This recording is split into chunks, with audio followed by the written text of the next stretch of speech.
اس گفتگو کا نچوڑ ہے، آخری مسئلہ وہ کیا ہے؟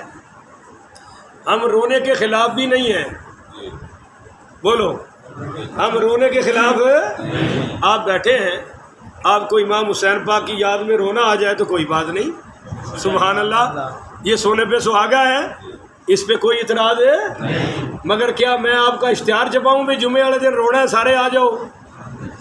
نہیں سمجھے ہو؟ ہماری ایک جماعت ہے، وہ سلام لے تو چھلاگے لگاتے ہیں، اپنے پیر سے سلام لے چیخیں بھی مارتے ہیں۔ میں ان کا مرکز ہے لاہور مرید کے قریب، وہاں بیان کرنے گیا، اب میں بیان کر رہا ہوں، پیر صاحب یوں کرتے ہیں، وہ میں کیا بھی میں لگتا ہے باغاں دے امرودہ دے باغ چ آ گیا توتے اڈانڈے نے سارے، میں پیر صاحب نو کیا بھی انہاں دا چور سوچ نہ پو، انہاں نو ٹھنڈا دے کرو، میں کوئی گل کراں، آپ ایسا کرتے ہیں، وہ تڑپ اٹھتے ہیں۔ خیر بعد میں وہ مجھے بٹھا لیا، کہنے لگے جی ہم اللہ کے ذکر سے قلب جاری کرتے ہیں، اللہ کے ذکر سے، تو میں نے کہا پھر کہتا بیٹھے آپ کا بھی کرتے ہیں، اب وہ کر رہا ہے اللہ، سمجھ رہے ہو؟ اللہ اللہ، وہ انگلی مارے میں نے ہنسا آوے،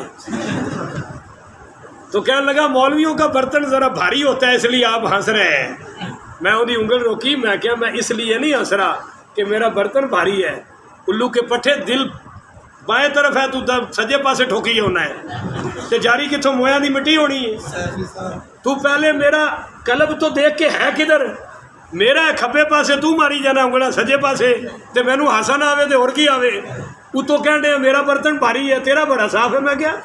خیر اس نے وہ اپنی طرف سے سیدھا سمجھا تھا، اب اس کو سمجھ آیا، وہ مجھ سے کہنے لگا تم اتنے بڑے عالم ہو، کیا وجد حرام ہے؟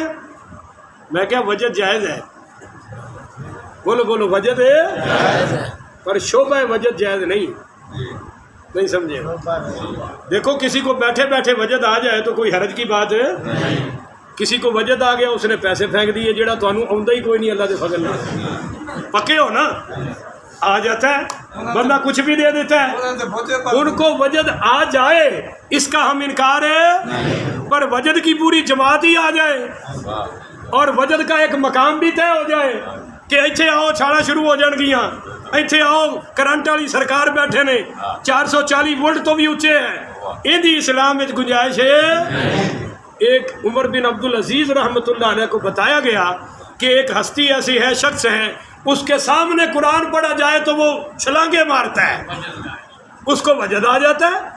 آپ نے فرمایا اس کو کسی اونچی بلڈنگ پہ کھڑا کرو اور نیچے قرآن پڑھو، اگر چھلانگ لگا دے تو سچا ہے، اگر وہاں آرام سے بیٹھا رہے تو سچا ڈرامے باز ہے، اس کو کہہ دو قرآن حضور کے صحابہ نے بھی سنا تھا، انہوں نے چھلانگے اور چیخیں نہیں ماری تھی، عمل کر کے دکھایا تھا۔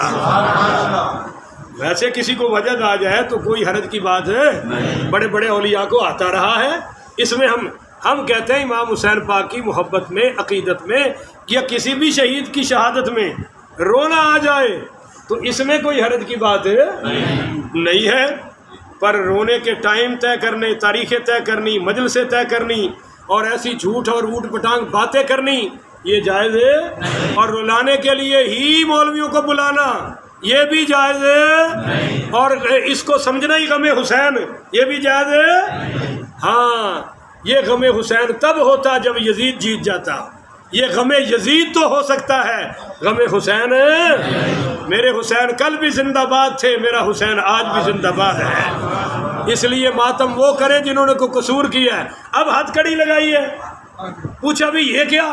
وہ جی امام حسین العابدین کو لگی تھی، میں نے کہا یہ طریقہ تو یزید کا ہے، لگانے والا کون تھا؟ امام حسین کو پسند تھی ہتھ کڑی؟ بولو امام زین العابدین کی پسند تھی؟ یہ پسند تو یزید کی تھی۔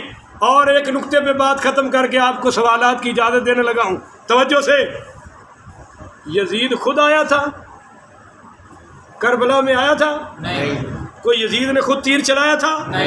میں عقیدہ بتا چکا ہوں، کروڑ لعنتیں بھی یزید پر ہو تو پھر بھی کم ہے، گنتی ختم، لعنتیں زیادہ، پر وہ کربلا میں آیا، اس نے کوئی تیر مارا، اس نے کوئی تلوار ماری، تو صرف یزید کو ہی قاتل کہنا ایسا نہیں لگتا کہ جیسے محلے دار کہہ رہے تھے چور چور تو چور بھی وچے رل گیا، چور بھی اس نے بھی کہا چور چور چور چور.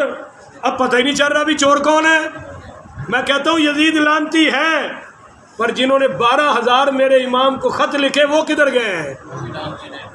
تیری کتابیں کہتی ہیں، تیری کتابیں مجالس المومنین کہتی ہیں، ملا نور اللہ شوستری کی جو تمہارا شہید ثالث ہے وہ کہتا ہے کہ سیدہ زینب نے 3 بد دعائیں دی تھیں کہ اللہ کرے تم ہمیشہ روتے پیٹتے رہو کیونکہ تم نے نبی کے خاندان کو رلایا ہے.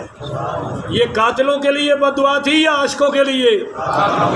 نمبر 2، سیدہ زینب پاک نے فرمایا کہ اللہ کرے تمہیں جماعت نصیب نہ ہو کہ تم نے نبی کے نواسے کی جماعت کو شہید کیا ہے. یہ عاشقوں کی لیے قاتلوں کے لیے تھی. نمبر 3، اللہ کرے تمہیں قیامت تک قرآن کا حفظ نصیب نہ ہو کہ تم نے قرآن کے قاری حسین کو شہید کیا ہے. وہ بھی تم نے، جماعت تم میں نہیں، رونا پیٹنا تم میں ہے، تو پھر قاتل اور کون ہے؟ وہ 12,000 خطوط لکھنے والوں کو کون چھپا رہا ہے؟ وہ کوفیوں کا نام کیوں نہیں لیتے؟ کوفہ کل بھی تیرا مرکز تھا، کوفہ آج بھی تیرا مرکز ہے. میرا مرکز مکہ ہے جس میں امام حسین کے بال کو بھی نقصان نہیں پہنچا. سبحان اللہ. میرا مرکز مدینہ ہے جس میں امام حسین کو کوئی نقصان نہیں پہنچا. مجھے کہنے لگا میں حسینی ہوں. میں نے کہا کیوں؟ کہنے لگا ان کا گھوڑا میرے پاس ہے، تلوار میرے پاس ہے، زرہ میرے پاس ہے. میں نے کہا یہی تے قاتل ہونے دی نشانی ہے. شہادت تو بعد تے قاتلہ کو نہیں ہونا سی نا. تو کہہ رہا تیرے پاس کیا؟ میں کہا تک حضور دا روزہ ساڈے کول ہے. چل جنت البقیع سیدہ فاطمہ دا مزار ساڈے کول ہے. باقی باتیں انشاءاللہ جمعے میں ہوں گی. کہو انشاءاللہ. یعنی امام حسین علیہ السلام کی فضیلت پر. اور کل سے ہم قسط بائی قسط واقعہ کربلا شروع کر رہے ہیں. کل اس کی کیا پہلی قسط پیش کروں گا کہ جب یزید حاکم بنا تو کس کس نے اختلاف کیا. یہ جو بکواس کرتے ہیں جی صحابہ نے ساتھ نہیں دیا، میں بتاؤں گا کہ صدیق اکبر کے نواسے نے بھی انکار کیا ہے. عبداللہ بن زبیر. یہ کل انشاءاللہ بیان ہوگا. اور پرسوں پھر روانگی بیان ہوگی. کہاں سے؟ مدینہ سے مکہ کی طرف.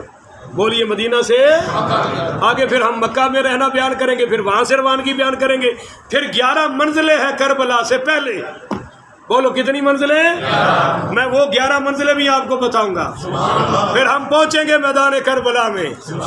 وہاں کیا کیا ہوا انشاءاللہ عقیدہ اہل سنت اور قرآن و حدیث کے مطابق سب کچھ بیان ہوگا. آخر ودعوانا ان الحمدللہ رب العالمین.